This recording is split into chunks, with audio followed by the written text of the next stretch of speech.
आज सारखं चाललंय, हा फुटला, तो फुटला, तो फुटला, तो उठला, तो गटला. आज आमच्याकडेच इन्कमिंग सुरू झाले. सावध राहा फक्त, ही सुरुवात आहे. ही वादळापूर्वीची शांतता होती. वादळ जवळ आले. पैसे आणि सत्ता आणि प्रशासकीय अधिकाऱ्यांना धरून केलेली दहशत लोक ज्या दिवस सहन करत नाहीत. फक्त वयाच्या मानाने आजकाल जास्त फिरता येत नाही. त्यामुळे काय तुम्ही म्हणाल काय फिरता येत नाही, ते तर सारखं घराघर फिरते. ते 30 वर्ष त्याचा माझा त्याचं फिरणं म्हणजे वेगळे. 4 कोटीच्या गाडीतनं फिरतोय मी. आपलं बाबा कर्ज काढून घेतले त्याच्यातनं फिरतोय. त्याच्यानं माझ्या वयात 30 वर्षाचा फरक आहे. माझ्या डोक्यात जे विचार येतात ते तिच्या डोक्यात चांगले विचार येऊ शकणार नाहीत.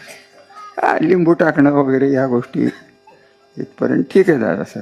ते काय लिंबाचा माझ्यावर काही परिणाम होत नाही, काय होत नाही. बऱ्याच जणांनी प्रयत्न केले. तुम्हाला सांगू का, माझं गेट आहे ना तिथं आता ते वडाचं झाड की नाही माहीत नाही मला. मागं होतं माग कुंभार तिथं दर अमावस्या लिंब असायची.